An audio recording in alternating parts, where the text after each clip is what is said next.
யாராவது இருந்தாலும் நம்ம பார்க்க மாட்டோம். நம்ம டோட்டலாவே எல்லாரு மேலயும் ஒரே மாதிரி ஒரு இம்ப்ரெஷன் வச்சிருவோம். இப்பதான் குழந்தை என் பொண்ணுக்கு பாடம்லாம் சொல்லி கொடுத்த டிஸ்கிரிமினேஷன் இந்த மாதிரி வந்து தனியா அப்படியே வந்து அந்த ரேசியல் வந்து அந்த மாதிரி பிரிக்க கூடாது. இந்த மாதிரி சவுத் ஆப்பிரிக்கால வந்து அந்த ரேஸ் வச்சு அந்த மாதிரி இவ கருப்பர்கள் இவ இந்த மாதிரி பிரிச்சு அந்த மாதிரிலாம் பண்ணா நெல்சன் மண்டேலா வந்து அதுக்கு போராட்டம் பண்ணி நிறைய ஜெயில இருந்து அப்புறம் கடைசியில அந்த சவுத் ஆப்பிரிக்காலே அவர் பிரசிடென்ட் ஆனாரு அப்படின்லாம் சொல்லி அவருக்கு பாடம்லாம் இருந்தது. அதெல்லாம் சொல்லி கொடுத்த அந்த மாதிரி அவள்லாம் தாசி குலம் அப்படின்னு சொல்லி அவளை டோட்டலா எல்லாரும் கெட்டவா அப்படின்னு ஒதுக்கிட முடியாது. எத்தனை உத்தமர்கள் எங்க வேணா இருப்பா. சோ அப்ப இண்டிவிஜுவல் பர்சனை பார்த்தா அப்ப பிராமணா இருக்கிற எத்தனை பேர் வந்து யோக்கியமா இருக்கான், நம்மளே நம்ம யோக்கியமான்னு நம்ம தொட்டு பார்த்துக்கோங்க. இந்த ஜாதியில பிறந்தனால ஒண்டி யோக்கியமா அப்படி யாரையுமே முதிரை குத்துற முடியாது. அதனால ஒவ்வொருத்தரோட இண்டிவிஜுவல் இதை பார்த்து அவளோட உண்மையான சின்சியாரிட்டியை பார்த்து அவ புனிதமானவாளா, பகவான் நாமா சொல்றவாளா, எல்லாருக்கும் உபகாரியா இருக்காவாளா அப்படின்னு நம்ம பார்க்கணும். அப்போ பிறப்பால யாரும் வசதி கிடையாது. அவளோட செயல்களால அவள் நல்ல செயல்கள் நல்ல காரியங்கள் பண்ணா அது எந்த ஜாதியில பிறந்தாலும் அவ வசதி. இதுதான் பக்தர்கள் கதை நம்ம சொல்லிக் கொடுக்குற பாடம். அப்போ செயலாலையும் நல்ல எண்ணத்தாலையும் தான் ஒருத்தர் உயர்றாலே தவிர வெறும் பிறப்புனால யாரும் உயர்ச்சி கிடையாது. சோ அந்த மாதிரி இந்த எது சொல்லிட்டு இருந்தேன், அந்த காணோபாத்திரம் வந்து அப்படி தாசி குலம் இருந்தா அவ அம்மா வந்து எப்படின்னா இந்த ராஜா அந்த பிரபுக்கள்னு சொல்லுவா, பெரிய பணக்காரா, இவ மேலாம் பொண்ணு ஆடி பார்க்கணும், பொண்ணு வந்து பை நேச்சராவே வந்து கொஞ்சம் அழகா இருக்கா, அடுத்தது வந்து பொண்ணோட பாடல் அதெல்லாம் ஆடெல்லாம் கத்து கொடுத்துருக்கா அவ அம்மா. சோ அப்போ இந்த இதெல்லாம் பாடி டான்ஸ் ஆடி எல்லாம் பண்ணா அந்த பணக்காரெல்லாம் வந்து பாப்பா, பார்த்துட்டு அப்புறம் பணத்தை கொடுப்பா, அப்புறம் அவ என்ன சொல்றாளோ அதை நம்ம இவா செய்வா. அந்த மாதிரி தாசி குலத்துல ஜென்ரலா பண்றது வழக்கம். இவன் இந்த பொண்ணு இட்ஸ் டிஃபரெண்டா இருக்கா. நிறைய அம்மா வந்து பாட்டு கத்து கொடுத்தா சாமி பேர்ல, அதே மாதிரி டான்ஸ் கத்து கொடுத்தா, இதுக்கெல்லாம் அம்மாவுக்கு தேங்க்ஸ். ஆனா அம்மாவோட மத்த எண்ணங்களுக்கு இவ உடன்பட மாட்டேன்றா. இவளுக்கு என்ன பாண்டரங்கன் மேல பக்தி தான் பிடிச்சிருக்கு. அப்போ பிரபுக்கள் இவெல்லாம் வந்து எல்லாரும் பார்க்க வர ஒரு நாளைக்கு பெரிய கிராண்டா வந்து எல்லாரும் முன்னாடியும் இந்த டான்ஸ் ப்ரோக்ராம் ஏற்பாடு பண்ற அவ அம்மா.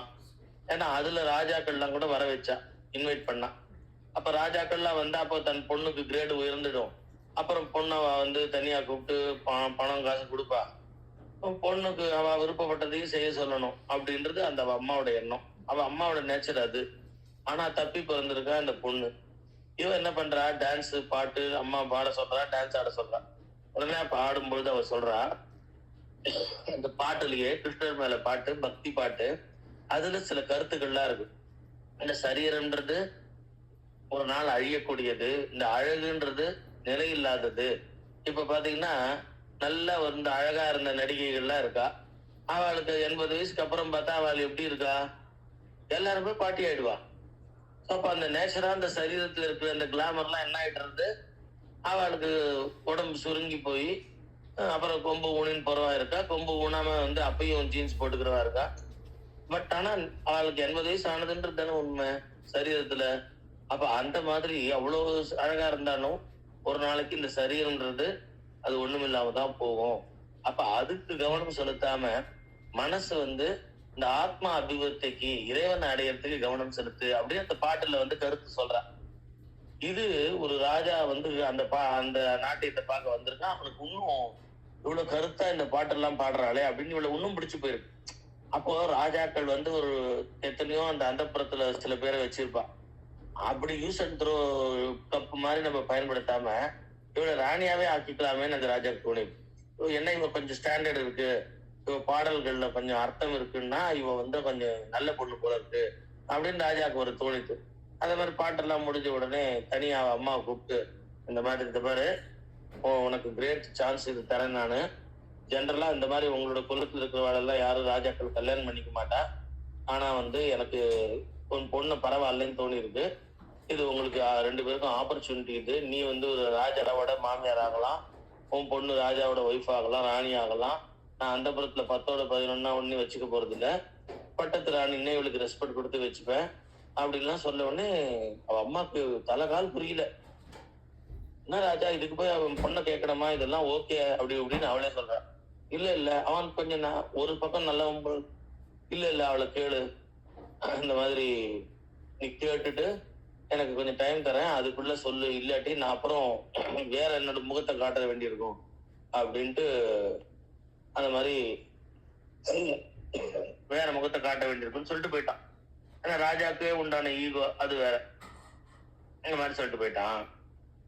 ஷியாமா வந்து பார்த்துட்டு, இது பாரு இது லைஃப்ல இது கிடைக்காது, நான்லாம் வந்து எத்தனை பேர் வந்து என்ன வந்து கண்ணே மணியே மூக்கின்னு சொல்லி கடைசியில பார்த்தா அப்புறம் பை பை சொல்லிட்டு போயிருக்கா, அவ்வளவுதான் என் தலையெழுத்து. ஆனா உனக்கு அப்படி கிடைக்கல, ஒரு ராணியாவே ஆகிற ஒரு பாக்கியம் கிடைச்சிருக்கு.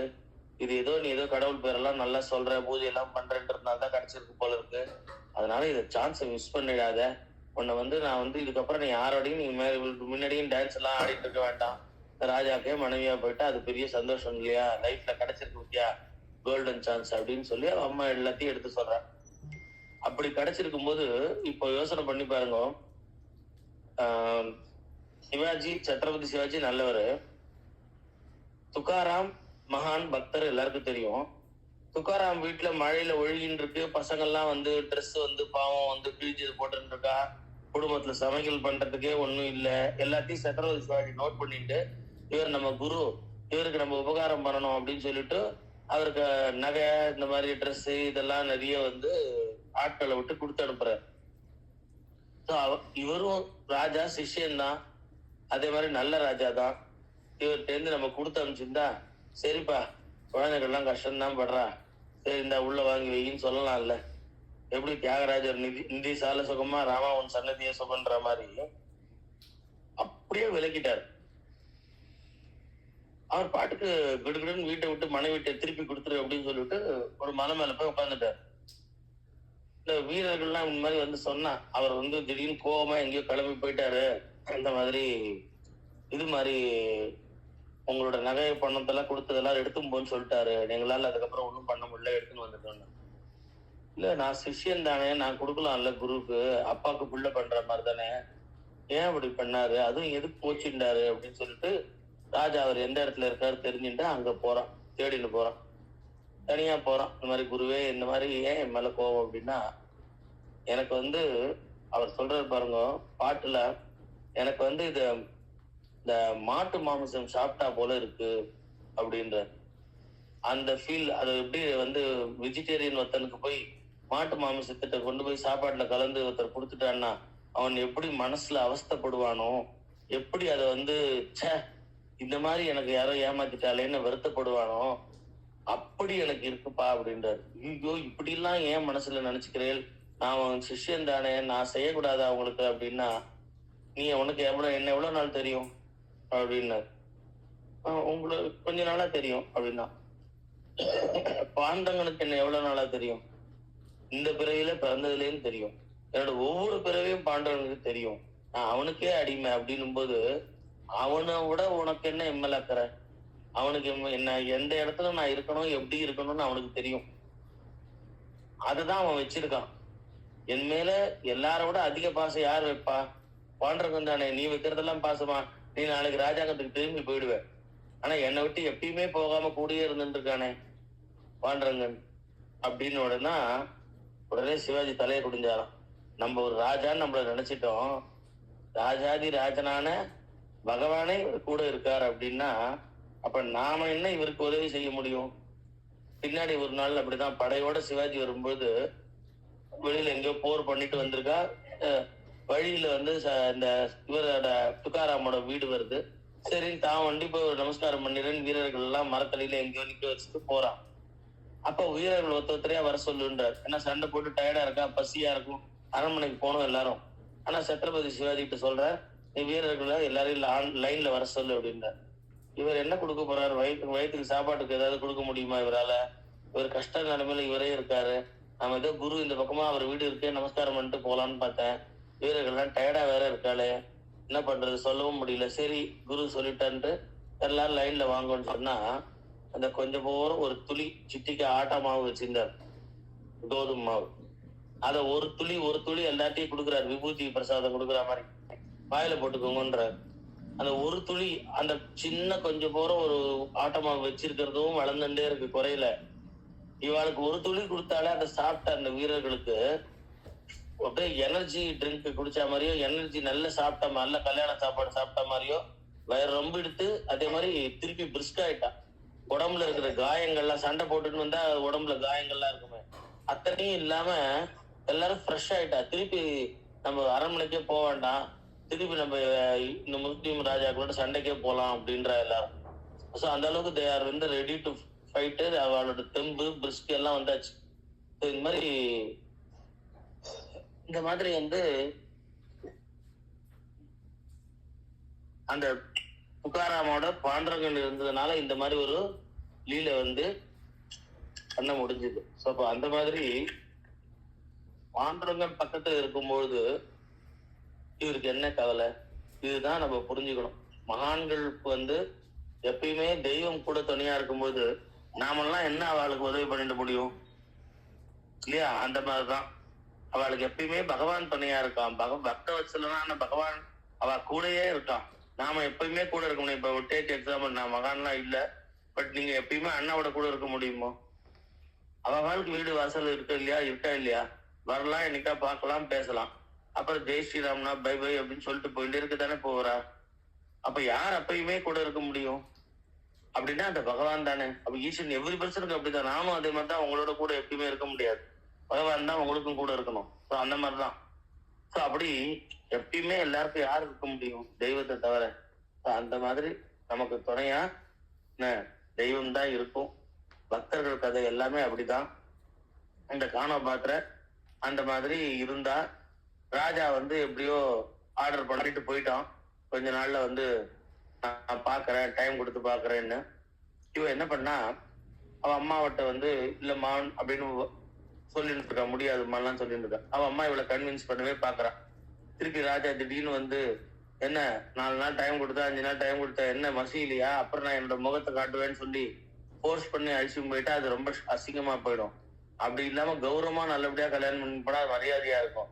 இவன் ஏன் இப்படி பிடிவாதம் பிடிக்கிறா அப்படின்னு யோசனை பண்ணும்போது அவளுக்கு வந்து சில நண்பர்கள் இருப்பா இல்லையா, அவ சொல்றா அவளை விட்டுப்பிடி, அவளுக்கு விருப்பமானதெல்லாம் அவளுக்கு செய்ய நீ சப்போர்ட் பண்ற மாதிரி பண்ணு, அப்புறம் உனக்கு ஏத்த மாதிரி அவ சம்மதிப்போ அப்படின்னு சொல்ல, அப்ப கண்ணு உனக்கு என்னமா வேணும், நீ என்ன அம்மாட்ட கோச்சிக்கிறியா, உனக்கு குழந்தையில இருந்து வளர்த்தண்டி, அது மறந்துடாத, ஆசையா இருக்கண்டி, உனக்கு நல்ல வாழ்க்கை வருதுன்னு தானே சொல்றேன் ராஜாவை கல்யாணம் பண்ணிக்கோன்னு அப்படி இப்படின்னு சொல்லிட்டு, உனக்கு என்ன வேணும்னா கேளு, அம்மா செய்யறேன், என்னால முடிஞ்சு செய்யறேன்றான். என்ன அம்மா, இந்த பாண்டரங்க பக்தர்கள்லாம் வந்து எல்லாரும் பஜனை பண்ணிட்டு பன்றிபுரம் போறா, அவளோட நானும் பன்றிபுரம் போகணும்மான்றான் காணபாது. அவ அம்மாக்கு இது சுத்தமா பிடிக்கல. அது பரதேசிக, நீ அடுத்தது ராணி ஆக போற, அவளோட நீ ரோட்ல பஜனை பண்ணின்னு போறியா, அவ திருவா நடந்து போவா, நீ அவளோட போறியா, நீ ராணியா போறவோ பேசாம ராஜா கிட்ட சொன்னா அதுக்கேற்ற வசதி ஏற்படுத்தி குதிரை மேல அழகா இல்லாக்க பல்லக்கு தூக்கிட்டு 4 பேர் இருந்து வரப்போற வருங்கால ராணின்னா இன்னும் ராஜா எவ்வளவு கூட ரெஸ்பெக்ட் தருவான். கொண்டு போய் பன்றிபுரத்தை கொண்டு போய் உட்கார வைக்கிறா. வருங்கால ராணின்னா அவ தீபாராதனைக்கு எல்லாம் பண்ணி மாலை மரியாதை எல்லாம் பண்ணி கோயில எல்லாம் பண்ணுவா. அழகா ஜம்முன்னு அந்த ஒரு பேரோட போயிட்டு வாயே அப்படின்னா, இந்த பேர் அம்மா நீ கேட்ட சொன்ன, பாண்டரங்க பக்தர்களோட பக்தி பண்ணின்னு போகதான் எனக்கு பிடிக்கும். நான் வந்து இந்த ஐடென்டிட்டிலாம் ராணியே இந்த வருங்கால ராணி இதெல்லாம் எனக்கு பிடிக்கல. எனக்கு முதல்ல நீ சொல்ற ராணி பட்டமே தேவையில்லை. நான் வந்து இதுதான் எனக்கு ஆசை, என்னை அனுப்புவியா மாட்டியா அப்படின்னா, சரி விட்டு பிடிக்கலாம் அப்படின்னு சொல்லிட்டு, சரி நீ போயிட்டு வா, அதாவது திருப்பதி போனா ஒரு திருப்பங்கள் ஏற்படும் சொல்லுவாளே, அந்த மாதிரி இவ வந்து போயிட்டு வந்தா ஏதாவது திருப்பம் ஏற்படும்ட்டு சரி போயிட்டு வான்னு அவ அம்மா அனுப்புறான். இவ வந்து பக்தர்களா ரோட்டில் அப்படியே வெறுங்காலோட நடந்துட்டு விட்டல விட்டல பாண்டுரங்கா ஜெய ஜெய விட்டல பாண்டுரங்கா தன்னை மறந்து பஜனை பண்ணிட்டு தெய்வ சிந்தனையில. இது அவளுக்கு எப்படி இருந்ததுன்னா, அந்த அளவுக்கு ஒரு பெரிய ஒரு என்ன சொல்றதுன்னா, தேவலோகத்துல அப்படியே தெய்வத்துக்கு முன்னாடி அப்படியே ஜபம் பண்ணிட்டு பக்தி பண்ணிட்டு இருக்கிற மாதிரி, கைலாசம் வைகுண்டத்துல இருக்கிற மாதிரி இருந்துதான். அவ்வளவு ஆனந்தமா இருந்துதான். எவ்வளவு ஒரு ஆசையா இருக்குது. இந்த வாழ்க்கை கிடைக்கலையே. எல்லாருக்கும் சாதாரணமா ரோட்ல அப்படியே பஜனை பண்ணின்னு போறதை விட அப்படியே வானத்துக்கு பார்ப்போம். பெரிய சினிமா ஸ்டாரு இவ எல்லாம் இருக்காளே, அவ மாதிரி கார்ல அப்படி பறக்குறா, திடீர்னு ஏரோப்ளேன் இங்கேருந்து அங்க போறா. அந்த மாதிரி வாழ்க்கை கிடைக்கலன்னு நிறைய பேரு சின்ன கஷ்டத்துல வாழ்க்கையில இருந்து அப்படி மூந்து பார்த்து அண்ணாந்து பார்த்துட்டு ஆசைப்பட்டு இருப்பா. ஆனா இவ அந்த உயர்ந்த அந்த மாதிரி ஒரு சொகுசு வாழ்க்கை, அந்த மாதிரி ஒரு வாழ்க்கை கிடைக்கிறதுன்னா அது வேண்டாம். இந்த பாகதோத்தமர்களோட பஜனை பண்ணிட்டு போற இந்த ஒரு வாழ்க்கை கிடைக்குமே, இது எனக்கு எப்படியோ அம்மாட்ட சொல்லிட்டு வந்திருக்கேன், இது நிலைச்சு இருக்கணுமே, இந்த அடியார்களோட சேர்ந்து நானும் பகவான் நாம சொல்லிட்டு இருக்கணுமே, இப்படி ஒரு ஆசைப்பட்டு இந்த அம்மா இவ பஜனை பண்ணிட்டு போற. அப்போ அந்த ஆத்மாவோட எதை விரும்புறது பாருங்க, எது கிடைக்கிறதுக்கு கை கிட்டக்க நிக்கிறது, ஆனா எதை விரும்புறது. அப்போ நம்ம எதை சூஸ் பண்றோமோ அதுக்குண்டான பலனை அனுபவிக்கிறோம். ராஜாங்க பதவி, சரி நானும் ராணி ஆயிட்டு எனக்கு பாருங்க, என் கண்டிஷன் என்னன்னா மந்த்லி ஒன்ஸ் பன்றிபுரம் நான் போயிடணும், நீங்க ராஜா பர்மிட் பண்ணிடணும் அப்படின்னா இட்ஸ் ஓகே. ராணி ஆயிட்ட அப்புறம் நீ மந்த்லி ஒன்ஸ் பன்றிபுரம், நீ என்ன போறது, நானும் கூட வரேன், 2 பேரும் சேர்ந்து பாண்டவனை பக்தி பண்ணலாம் அப்படின்னா அந்த மாதிரி வாழ்க்கை ஏன் வேணான்னு போறா. ஆனா அப்படி சூஸ் பண்ணலையோ, அடியார்களோட அடியாரா இருந்து பகவன் நாமா சொல்லி எந்த ஜென்மத்தை எந்த பாவம் பண்ணுமோ இந்த மாதிரி ஒரு குலத்துல பிறந்து 4 பேர் நம்மளை பார்க்கும் போதே நம்மளோட அழகதான் கவனிக்கிறான், பக்தியோ நம்மளோட பாடுற பாட்டுல இருக்கிற கருத்தையோ இதெல்லாம் பார்க்க மாட்டேன்றான். அந்த ஒரு பாட்டு பாடு, அழைத்தான் பாக்குது அழகான பொண்ணுதான், அந்த பாட்டுல அந்த ஆளைத்தான் பாக்குது அப்படின்னு சொன்ன அப்படின்னு அவன் சொல்லுவோம். மனுஷனால தானே பார்த்துட்டு இருக்கீங்க நீங்க, நான் பாடுற பாட்டை கவனிக்கலையே அப்படின்ற மாதிரி இவனோட பாடல்கள்ல எவ்வளவு கருத்து எவ்வளவு தெய்வீகம் இருந்தது. சஞ்சலம் வந்ததென்றால் சாது சங்க சன்னதி சென்றிடுவாய், நெஞ்சில் வஞ்சம் அகட்டிடவே நாராயணன் நாமம் ஜெபித்திடுவாய் அரே. அப்போ மனசஞ்சலம் வந்தா சாது சங்க சன்னதி சென்று அப்படியே நாராயண நாமத்தை சொல்லிட்டு இருந்தா எப்படி இருக்கும்? இதுதானே நாடக வாழ்க்கை. இங்க நாராயண நாமத்தை சொல்லிட்டு இருந்தா எவ்வளவு நன்னா இருக்கும். அப்படி பக்குவமான ஜீவனா இந்த குழந்தை இருந்தது கானோபாத்திர. அவளுக்கு அந்த அளவுக்கு ஒரு தவிப்பு எதுல இருந்தது அப்படின்னா இந்த பகவத் பக்தியிலையும் நல்ல விஷயத்துல.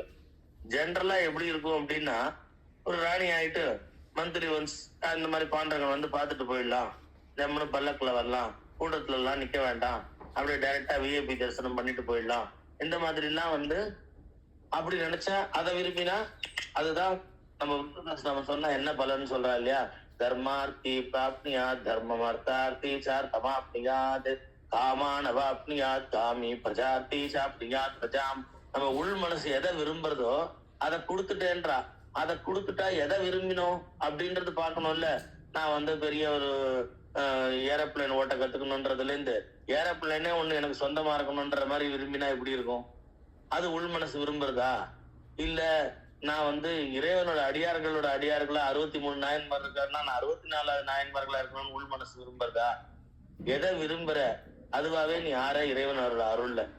சோ அந்த மாதிரி இவ விரும்புறது என்னன்னா, அடியார்க்கும் அடியேன் தில்லை வாழ்ந்தனர்த்தம் அடியார்க்கும் அடியேன்னு சொல்ற மாதிரி அப்படிதான் இருக்கணும்னு இவ விரும்புறா.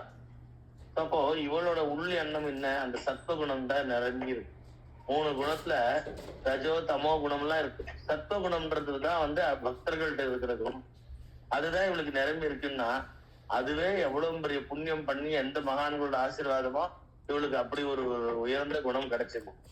அதை இவ மிஸ் பண்ணாம ஒரு பெரிய ராஜா மனைவி பெரிய ஒரு போஸ்ட் கிடைக்கும் போது கூட அதை நிராகரிக்கிறார். இந்த உலக விஷயத்துல வேணா இது பெருசா இருக்கலாம், கலெக்டரோட கலெக்டர் மனைவி பண்ற அராஜகம் தாங்காது. அங்கங்க கடத்தருக்கு போயிட்டு நான் யாரு தெரியுமான்னு மிரட்டிட்டே இருப்பா. எல்லாரும் அவளுக்கு ஜாஸ்தி ரெஸ்பெக்ட் கொடுத்துட்டு இருப்பா. அந்த மாதிரி ராஜாவோட ராணி கொஞ்சம் பந்தவான்னு தெரிஞ்சுட்டு இருக்கலாம். ஆனா அப்படி எல்லாம் விரும்பல. எதை விரும்புறா அப்படின்னா சத் விஷயங்களையும் சத் சங்கத்தையும் சாது சங்கத்தையும் விரும்புறா. விவசாயம் பண்ணி பாருங்களேன், நம்ம வீட்டு பொண்ணுக்கு கல்யாணம் பண்ணி கொடுக்கும்போது 4-5 ஜாதகம் வருது. பையன் நல்லா படிச்சிருக்கான்பா, பையன் இவ்வளவு பெரிய பதவி இருக்கான், பையன் இவ்வளவு பெரிய போஸ்ட்ல இருக்கான், இது சொந்த வீடு இருக்கு, பிச்சைப்படுங்கள் இல்ல, கூட பிறந்தவெல்லாம் கிடையாது, அக்கா தங்கெல்லாம் கிடையாது, நாத்தனார் குடும்பம் கிடையாது, அப்படி இப்படின்னு சொல்றான்னு வச்சுக்கோ. ஆனா